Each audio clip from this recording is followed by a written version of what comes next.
โป๊กเกอร์ถูกบรรจุให้เป็นกีฬาอย่างเป็นทางการแล้วในประเทศไทยอาจจะเป็นโลเคชันหนึ่งในโลเคชันที่ดีที่สุดที่จะจัดโป๊กเกอร์ทัวร์นาเมนต์เพราะทุกวันนี้เวลาเรามาแข่งทัวร์นาเมนต์ในต่างประเทศที่เขาให้การแข่งขันโป๊กเกอร์เป็นเรื่องถูกกฎหมายเนี่ยคนไทยเพียบเลย4ใบที่ดีที่สุดคืออะไร AA Jack 10 Double Suit ครับทุกวันนี้ผมเป็นนักโป๊กเกอร์ในอนาคตผมก็ยังอยากเป็นนักโป๊กเกอร์อยู่นะครับผมชอบการแข่งขัน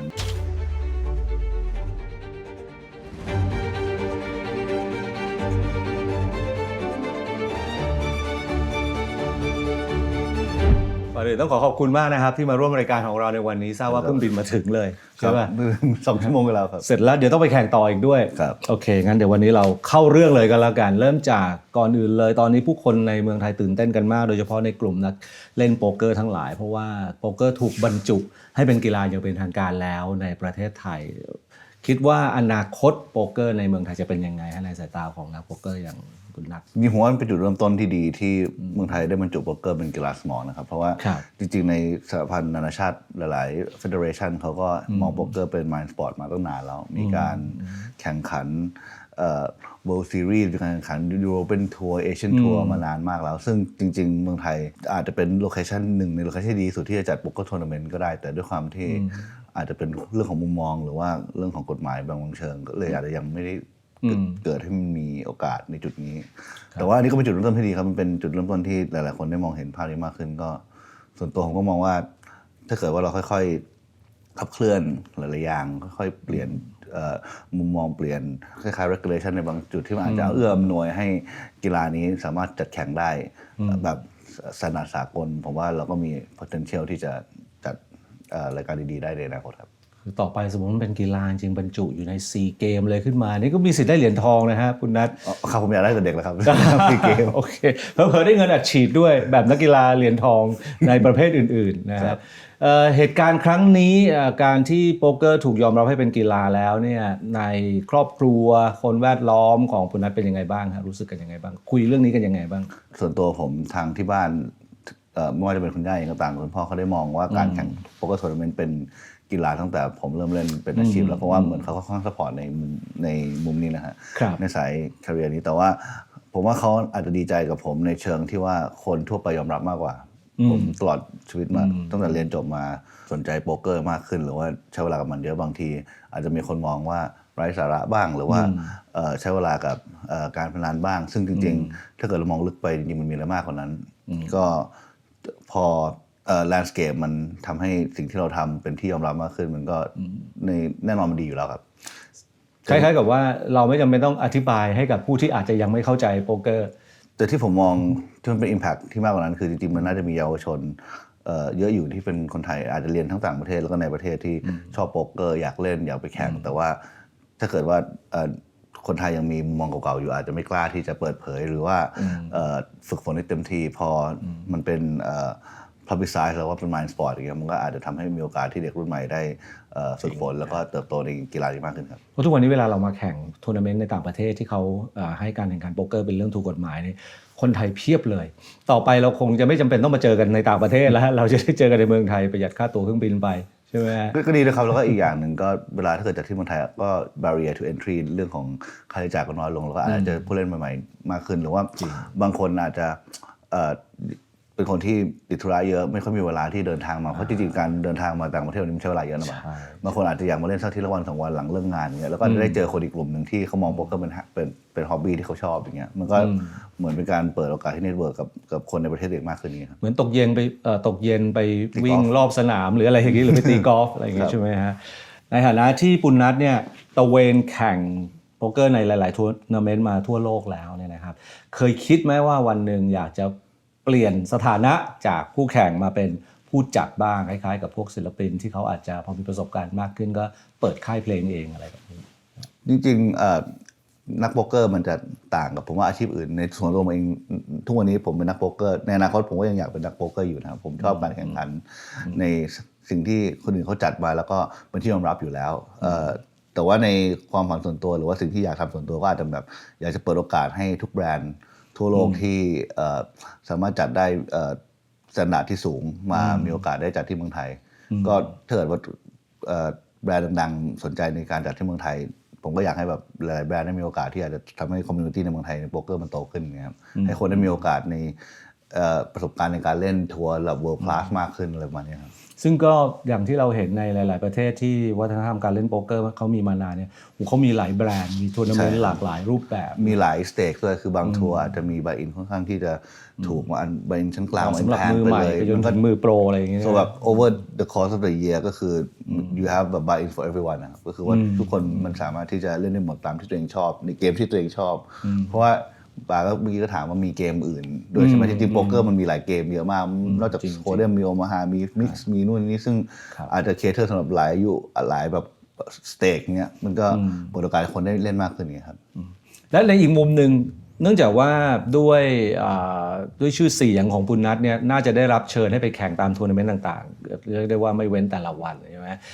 เรามีเกณฑ์ในการคัดเลือกยังไงว่าเฮ้ยทัวร์นาเมนต์นี้น่าไปหรือว่าแบรนด์นี้น่าไปดูจากอะไรดูจากประเทศดูจากเวนิวดูจากอะไรบ้างส่วนตัวผมจะมีซีรีส์ที่ผมเล่นประจำทุกปล่อยแล้วคือทริตันนี่คือผมจะเล่นทุกซีรีส์อยู่แล้วเพราะผมชอบเรื่องของโลเคชันเรื่องของประสบการณ์นะเหมือนแชมเปี้ยนส์ลีกของโป๊กเกอร์แล้วก็จะมีเรื่องของ World Series ที่เวกัสที่ผมมาทุกปีอยู่แล้วเพื่อที่จะไปชิงเบรสเลตแต่ว่านอกจากนั้นทัวร์อื่นที่ไปก็อาจจะเน้นเรื่องของโลเคชันที่แบบจะไปง่ายหน่อยอาจจะเลือกโลเคชันในเอเชียถ้าเกิดทัวร์มันโอเคที่จะไปหรือว่าเพื่อนอยู่แล้วก็บางทีก็ประเทศที่ชอบเหมือนถึงเดี๋ยวปีที่ผมได้ไปบาร์เซโลนาเป็นครั้งแรกเล่น APT เพราะว่าเหมือนอยากไปแข่งที่นั่นอะไรประมาณนี้ครับจริงๆผมว่า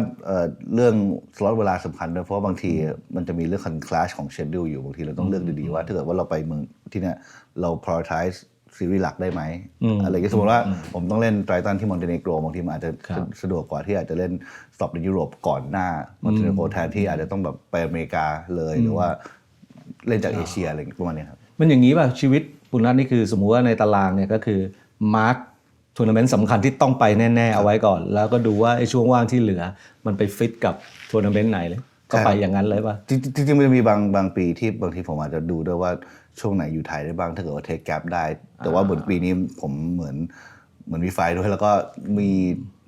ลุ้น GPI แบบระดับโลกที่ผมอยู่ประมาณที่2ถึงที่5มาสักพักแล้วก็ตลอดทั้งปีถ้าเกิดมีช่วงผมพอมากชนะแบบหลายรายการติดผมมีสิทธิ์ขึ้นที่1สักครั้งก็เลยทำให้แบบปีนี้เล่นเยอะหน่อยครับซึ่งเคยลองนับไหมฮะว่าเวลาเล่นแบบใช้คำว่าอะไรดีติดต่อกันก็ได้นานสุดนี่คือประมาณแค่ไหนติดต่อจำนวนวันอย่างนี้แหละครับใช่ผมว่าโบซีรอบนี้ผมเล่นนานสุดนะเพราะว่าผมเล่นจากไททันมอนเตเนโกรไม่ได้พักเลยก็คือไททันมอนเตเนโกรเล่นประมาณ2 อาทิตย์เล่นเสร็จวันที่27วันที่18บินไปอเมริกาปุ๊บแลนด์ปุ๊บผมแม็กเลสเรสเลยครับผมก็และหลังจากวันนั้นผมก็ไม่ได้หยุดเล่นเลยจนถึงวันที่17ตุลาถ้ากับจริงๆผมเริ่มประมาณ14เมษถึง17ตุลาครับผมเล่นเกือบทุกวันนะครับโอ้โหก็คือเดือนกว่า2 เดือน2 เดือนเมษกับตุลาวันพักนี่ก็คือแค่ว่าเราคุริฟายไปเดย์2แล้วแต่ว่ามันมีหลายเดย์1ก็เลยแค่พักแค่นั้นครับสุดยอดฮะอย่างนี้มันต้องมีแบบว่าลุกขึ้นมาวิ่งตอนเช้าเดินสายพานแต่ว่าจริงๆผมรู้สึกว่าอีกอย่างนึงเหตุผลที่มันเป็นกีฬาไม่ใช่เรื่องของแค่ของความคิดหรือเป็นสมองแต่ว่าผมว่าเรื่องของสแตมิน่าหรือฟาทีก็สำคัญตอนที่ผมเด็กๆที่ยังแบบชอบเล่นโป๊กเกอร์มากๆผมเล่นได้วันหนึ่งแบบ20-30 ชั่วโมงง่ายๆเลยผมเล่นหลายวันก็ได้อย่างเงี้ยครับรอบนี้คือแบบผ่านไปบางวันคือ8-9 ชั่วโมงจะดูเราเริ่มล้าเริ่มแบบเล่นได้ไม่เต็ม capacity ก็เลยอาจจะมีบางวันที่ถึงแม้จะเล่นวันออกมาผมตื่นสายไปสมัครช้าหน่อยเพื่อที่จะเหมือน maintain energy ตรงนี้ครับชาร์จแบตใช่ครับอาจจะต้องมีนวดระหว่างเล่นผมไปที่นู่นหมอนวดคนไทยที่ผมรู้จักหมดเลยเพราะว่าจะรู้ว่าใครนวดไหล่เก่งหลังเก่งอะไรเงี้ยแล้วก็อาจจะแบบเรื่องของกาแฟก็คือกินมากกว่าเดิมเยอะเพราะว่ารู้สึกว่าแบบจริงๆแบบ lost focus ได้ง่ายขึ้นอย่างเงี้ยครับมีนักโป๊กเกอร์คนไหนที่แบบอยากนั่ง heads up ด้วยเป็นพิเศษสนุกที่จะแข่งกับเขาบ้างไหมครับเล่นไม่ได้เพื่อเงินนะครับเล่นเพื่อเพราะอยากเล่นด้วยอย่างนี้ใช่อยากเล่นเพื่อเงินแล้วก็อาจจะไม่ค่อยอยากเล่นคนเก่งเนาะก็จริงครับอาจจะอยากเล่นกับอาดามโมอย่างเงี้ยครับอาดามโมเคยเล่นไหมเคยแต่ว่าไม่เคยเล่นในไม่ได้ heads up ใช่ครับแล้วก็สตีเวนชิดวิกอะไรเงี้ยครับอย่างอาดามโมนี่เพราะว่าอะไรทำไมอยาก heads up กับเขาคือจริงๆชื่นชอบมาตั้งนานแล้วหนึ่งในเหตุผลที่แบบเล่นทัวร์ต่างประเทศแรกๆก็เพราะว่าแบบอยากที่จะเพอร์ฟอร์มได้ดีแบบเขาเพราะว่าวิธีการเล่นหลายอย่างครับแล้วก็เหมือนสไตล์การเล่นเขาค่อนข้าง aggressive ด้วยเธอเล่นด้วย heads up น่าจะสนุกเพราะว่ามันจะต้องมีกา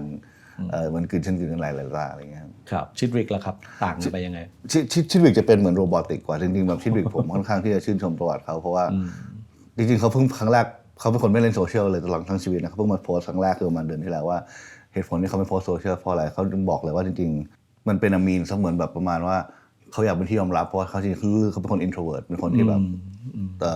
มี conversation ได้ไม่ค่อยเก่งนู่นนี่สื่อสารได้ไม่ค่อยดีอะไรอย่างเงี้ยครับแต่พอเขาเหมือนแบบขึ้นเป็นอันดับแบบท็อปๆของโลกที่ทุกคนยอมรับว่าจะเป็นที่หนึ่งแล้วในช่วงหนึ่งกลายเป็นเขาไม่ได้มีความสุขเพราะว่าเขากลัวจะเล่นพลาดกลัวจะเป็นเหมือนแบบเป็นถ้าเกิดเล่นไม่เพอร์เฟกต์แล้วจะมีคนติอะไรเงี้ยซึ่งจริงๆมันใช้เวลานานมากกว่าเขาที่จะยอมรับได้ว่าจริงๆการเป็นคนมันสำคัญกว่าการที่จะเป็น perfectionist พอเขาเริ่มมีครอบครัวเริ่มมีลูกเขาเริ่มแบบโฟกัสตรงนี้แล้วลงว่าคนจะแบบวิจารณ์ว่าเล่นไม่ดีไหมอะไรอย่างเงี้ยผมก็เลยตั้งแต่แรกๆที่แบบเหมือนแบบไปเล่นไฮสเต็กใหม่ๆ 2-3 ปีแล้วก็คือสนใจว่าทำไมเขาถึงมีบุคลิกแบบนี้อะไรเงี้ยพอเขารีลีสนี้ขึ้นมาก็เข้าใจแบบเก็ตเลยอะไรเงี้ยเพราะจริงๆตัวเราเองลึกๆก็เล่นโป๊กเกอร์ช่วงแรกก็อยากเป็นที่ยอมรับเหมือนกันในอาจจะเป็นในประเทศเราในทวีปเราในเพียร์ของเราที่แบบไม่ได้มองว่าคนเอเชียหรือคนไทยเล่นโป๊กเกอร์เก่งอย่างเงี้ยพอพูดถึงเรื่องนี้แล้วบางทีก็สงสัยเหมือนกันเวลาเป็นนักโป๊กเกอร์ในระดับนี้เนี่ยเราจะได้ขึ้นโต๊ะแบบฟีเจอร์เทเบิลบ่อยซึ่งการขึ้นฟีเจอร์เทเบิลแปลว่าคนทั้งโลกเห็นสไตล์การเล่นของเราเวลาเราอยู่บนนั้นเรารู้ว่ามีการถ่ายทอดสดอย่างเงี้ยนะมันมีผลต่อ strategy ของเราไหมจริงๆผมตอนแรกถือว่าโชคดีเพราะคนอาจจะยังไม่ค่อยรู้วิธีการผมเล่นผมก็จะเล่นกับคนอื่น based on info ที่ผมมีกับเขาพอเล่นไปเรื่อยๆผมก็อาจจะเริ่มมาสังเกตว่าที่เราเล่นหลักๆที่ผ่านมาบนทีวีเล่นยังไงบ้างกับใครบ้างแล้วก็อาจจะต้องค่อยๆปรับเป็นเฟสไปแบบผ่านไปปีแรกปรับนิดนึงปีณตอนนี้ผมยังคิดอยู่เลยว่าสัปดาห์หน้าผมจะเล่นต่างกับเดิมนิดนึงในวิธีที่ไม่ได้อาจจะเล่นแบบผิดเพี้ยนตำราไปแต่ว่าในบางตาที่มันทำได้2 อย่างผมอาจจะหนักไปอีกทางหนึ่งเพราะคิดว่าคนส่วนใหญ่เห็นสไตล์เก่ามากกว่าอะไรเงี้ยครับก็ยังต้องมีคล้ายๆกับเก็บทริคอะไรบางอย่างใช่ครับแต่ว่าส่วนใหญ่ผมว่าจริงๆเล่นบนโต๊ะมันอยู่ที่ความนิ่งมากกว่าคือว่าจริงๆถ้าเราเพอร์ฟอร์มบางทีบนสเตจที่มันมีแสงสีเยอะๆบางคนที่อาจจะเป็นแบบโปรออนไลน์อายุยังน้อยหรือว่าเป็นคนเพิ่งใหม่ๆมาเล่นบางทีมันจะมีการตื่นสนามนิดนึงครับผมยังเคยคิดอยู่เลยว่าถ้าวันไหนผมได้ขึ้นโต๊ะที่มีการถ่ายทอดสดเนี่ยทุกครั้งที่ผมแอคชั่นเนี่ยผมจะหันไปยิ้มให้กล้องด้วยนะครับดีครับถือว่าประสบการณ์เป็นความทรงจำครับ I rest อะไรอาจจะโดนคนไล่เตะได้นะฮะบนโต๊ะคุณปุณณัทเนี่ยได้แชมป์มาทั้งแบบTexas Hold'em นะฮะแล้วก็อีกอันหนึ่งก็คือ PLO ที่คนไทยชอบเรียก PLO เนี่ยนะฮะแต่ว่าหลายคนไม่เคยเล่นอาจจะเคยได้ยินแล้วทุกวันนี้เนี่ยอย่างผมมา APT บ่อยๆเนี่ยมันมักจะมีกติกาแปลกๆเรื่อยๆเราเริ่มจาก PLO ก่อนก็แล้วกันมันต่างจากTexas Hold'em ยังไงฮะพิโลย่อมาจากพอร์ตเลมิโนฮาก็เป็นเกมที่เราจะได้ไพ่4 ใบแทนที่จะเป็น2 ใบแล้วก็เวลาเกตเต็มที่คือได้เท่ากับพอร์ตสมมติโรเลตโฮเดมพอร์ตมันมีอยู่3 บิ๊กใบเราออลอินได้ก็คือ no limit ก็คือใส่ได้หมดเลยอันนี้คือพอร์ตลิมิตจะเกตได้แค่ตรงพอร์ตมี3เกตได้แค่3เราจะได้ยินคำว่าพอร์ตตลอดเวลาที่คนอาจจะเรสหรืออาจจะเบสอะไรเงี้ยแล้วก็มันจะมีกฎนิดนึงก็คือสมมติในโฮเดมเรามี2 ใบเราใช้ใบหนึ่งก็ได้ไม่ใช้สักใบเลยก็ได้ช็อปเป็นช็อปพอร์ตถูกไหมแล้วก็2 ใบก็ได้พอร์ตเลมิโนฮาต้องใช้อย่างน้อยต้องใช้ exactly 2 ใบสมมติว่าปาเต้มี4 ใบมีหัวใจตัวนึงตรงกลางเป็นหัวใจ4 ใบปาเต้ไม่มี4นะก็คือ one card flush เป็นไปไม่ได้ต้องใช้2 ใบครับต้องใช้2 ใบเท่านั้นครับซึ่งอันเนี้ยเวลาคนศึกษา GTO มาอะไรเงี้ยก็คือคนละตำราเลยใช่ไหมเอามาใช้ไม่ได้เลยใช่ไหมคือจริงๆแบบrange pre-flop ของ2 เกมคนละอย่างนะครับแล้วก็เรื่องของการเล่น post flop คนละอย่างจริงๆตัวผมเองอ่ะพอลิมิโนฮาผมเหมือนคล้ายๆมวยวัดซะเยอะเพราะว่าเคยเล่นตั้งแต่ที่อังกฤษเล่นพวกปาร์ตี้เกมเลยปาร์ตี้เกมหรือว่าพวกดีฟสแต็กหน่อยอะไรอย่างเงี้ยตามพวกไปดูที่มันถูกกฎหมายอย่างเงี้ยครับแต่ว่าพอกลับมาทำงานเมืองไทยหรือว่าเริ่มเล่นทัวร์ช่วงแรกก็คือไม่เล่นโอมาฮามานานมากเหตุผลที่กลับมาเล่นเพราะว่ารู้สึกว่าบางทีเราเล่นโฮเดมอย่างเดียวนานๆมันเบื่อในซีรีส์ยาวๆแล้วก็รู้สึกว่าจริงๆในการที่เล่นทัวร์นาเมนต์องค์ประกอบของโอมาฮามันค่อนข้างน่าสนใจเพราะมันออกอินไม่ได้ดังนั้นแบบพวกไดนามิกตอนบับเบิ้ล FT ผมสนใจก็เลยคิดว่าจริงๆในการที่เป็นนักแข่งทัวร์นาเมนต์ที่ดีมันได้เปรียบในการเล่นโอมาฮาทัวร์นาเมนต์แต่ว่าในการเล่นเกมโอมาฮาเนี่ยมันยากกว่าที่คนคิดเยอะมากครับคือจริงๆที่ผมเล่นอยู่ทุกวันนี้ผมก็ยังแบบอยากหาเวลาไปศึกษามากขึ้นเลยน่าสนใจมากครับซึ่งจริงๆแล้วอย่างผมได้ชอบดูพวกคลิปสอนโป๊กเกอร์ใน YouTube อะไรเงี้ยก็ไม่ค่อยมีคนสอนไอตัวพีโลมันสอนยากกว่าเยอะครับเพราะว่าเวลามีไพ่เพิ่มมา2 ใบเรื่อง combination เรื่องของ strategy มันต่างเยอะมากกว่าแบบผมขนาดแบบเราดูโฮเดมบางที pre flop lane แบบเป็นแค่ตารางนึงนะแล้วมันก็จะมีทั้งหมดไพ่เท่านั้นที่มันไปได้อันนี้เลสอันนี้อะไรพีโลอยู่ทำตารางกันไม่ได้นะเพราะมัน4 ใบมันต้องแบบ ตารางมันจะใหญ่ ตารางมัน มาก จะใหญ่ได้มากใช่แล้วก็โอ้โหไพ่แต่ละดอกโอ้มึนไปหมดเลย ถ้างั้นถ้าพอจะบอกทริคให้กับคนที่อาจจะลองหัดเล่นพีโลเนี่ยนะครับอะไรที่เป็นเรื่องสำคัญที่ต้องจำไว้คืออย่างแรกเลย pre-flop range ค่อนข้างสำคัญมากคือว่าไพ่ที่ดูเหมือนใหญ่จริงๆไม่ใหญ่อย่างเงี้ยแบบบางทีเราต้องการไพ่ที่แบบซื้ออะไรที่มันใหญ่สุดแบบซื้อ 4A เป็นไพ่ที่อยู่ใกล้ๆกันหมดเพราะว่าเวลาเราติดอย่างหนึ่งมันมีลุ้นอีกอย่างสมมติป่ามี king queen jack 10โอเค double suit อย่างเงี้ยป่าซื้อ4ได้2ซูทแล้วก็ทำเวลาป่าติดคู่หรือ2คู่ป่าจะซื้อเรียงด้วยถ้าเกิดป่ามี king queen 5-4ซูทเดียวอย่างเงี้ยบางทีมันติดอะไรมันก็ฉีกแถมเราบล็อกตัวเองอีกต่างหากใช่ครับมันก็แล้วอย่างหนึ่งบางทีแบบคนจะมองว่าไพ่โฮเดม2แฮนด์รวมกันมันค่อนข้างดีแบบ A King 5-5ไม่มีซูทอย่างเงี้ยคือไพ่นี้คือไม่ดีเลยอย่างที่สองที่ควรระวังคือเวลาซื้อถ้าเกิดว่าเราซื้ออะไรที่มันไม่ใช่เป็นถึงแบบใหญ่ที่สุดอะต้องระวังเล่นพอร์ตใหญ่สมมุติว่าเพราะเกมเนี่ยมันจะเป็นเกมที่อยู่ซื้อได้หลายอย่างซื้อสีก็ได้ซื้อสเตทก็ได้อะไรเงี้ยแต่ถ้าเกิดว่าในโฮเดมเราซื้อหัวท้ายเราไม่เคยหมอบเนาะเกมนี้เรามี8-7ตรงกลางมี19งั้นมีคนเกมพอร์ตมาบางทีหน้าที่จะหมอบโดยเฉพาะถึงคนข้างหลังเพราะว่าปาติดแจ็คมาประแพ้คิงแบมปาติด6มาปาจะต้องลุ้นไม่ให้มันมีคนมาแซงเราในเกมที่มันแซงกันง่ายนะฮะจริงอะไรประมาณนี้เพราะทุกคนมีไพ่อยู่4ใบมันเลยแซงกันง่ายถ้างั้นผมเอาแบบจำง่ายๆถ้าเล่น Texas Hold'em เนี่ยก็คือคู่เอสคู่คิงคือใหญ่เอสคิงคือใหญ่ถ้าเกิดพีโลเกมนี้จะเป็นเกมที่สมมติเพื่อป่ามีคู่เอสคู่คิงเงี้ยโดยเฉพาะคู่คิงเป็นไพ่ที่ไม่ใหญ่ในเกมเนี้ยโดยเฉพาะถ้าเกิดป่าเขาข้างดีแบบเกิน50เป็นปลายไปมันจะไม่ค่อยเป็นไพ่ที่เราใช้ all in เท่าไหร่จะเป็นไพ่ที่เรามาร์คคอพยายามติด4ใบที่ดีที่สุดคืออะไร AA Jack 10 double suit ครับ AA Jack 10 double suit หรือว่า AA King double suit แต่ AA Jack 10เขาคิดว่าดีกว่าเพราะว่าเราสามารถฟลอปได้เซตเดียวเนาะแต่ว่าไอ้ Jack 10เนี่ยมันทำสเตรทได้หลายหน้ากว่าตอนนี้ได้แชมป์มาเยอะแล้วได้นับไปบ้างไหมว่ากี่แชมป์แล้วผมดูข้อมูลรู้แต่อันที่เป็นหลักๆแล้วกันก็คือสมมติไททันก็ได้4แชมป์แล้วก็ APT ก็ที่ผมมองว่าเป็นแชมป์ใหญ่จริงๆก็จะได้2อันคือเมนอีเวนต์ของสมัยใหม่แล้วก็แชมเปี้ยนชิพซึ่งคือเมนของอันเก่า2นี่คือภูมิใจมากเพราะว่ามันเป็นจุดเริ่มต้นของการที่เราเหมือนอยากเล่นทัวร์มากขึ้นจริงๆตอนแรกที่ผมเคยชนะคือที่โซนนี่แหละแต่จัดใน Walker Hill คือจัดในเมืองเลยแต่ตอนนั้นมันก็ประมาณไม่ถึง200คนนะแต่ก็100กว่าคนแต่เป็นเมนอีเวนต์สมัยตอนแบบ2019อย่างเงี้ยพอชนะตอนนั้นมาก็เฮ้ยเราชอบทัวร์นาเมนต์มันสนุกอะไรเงี้ยครับมีโทรฟี่ไหนมีรางวัลไหนที่ใฝ่ฝันอยากจะได้แล้วยังไม่ได้บ้างฮะอันนี้ผมพูดหลายทีผมค่อนข้างชัดเจนมากผมอยากได้เบรสเซตแล้วแต่ว่าจริงๆถ้าเกิดเราไม่พูดถึงเบรสเซตจริงๆมันก็อาจจะมีเหมือนจริงๆผมอยากได้ของไททันอยากได้เมนอีกสักครั้งหนึ่งเพราะว่ามันเป็นรายการที่ผมชอบมากแล้วก็สตรัคเจอร์ดีแต่ว่าตอนแรกที่ผมชนะผมรู้สึกว่าพุ่งตรงนั้นผมฟุกนิดนึงแต่ว่าผ่านมา 2-3 ปีแล้วก็พัฒนาฝีมือขึ้นคืออยากชนะอีกรอบหนึ่งในจุดที่เรามีความสามารถณตอนนี้ส่วนของ APT ที่นี่ผมก็เคยมีความฝันเล็กๆว่าตอนที่เราได้เมนถ้วยทองแล้วอยากได้ทั้ง3สีเพราะว่าอีก2อันน่าจะง่ายกว่าแต่เล่นมา2ปีแล้วก็ยังไม่เคยใกล้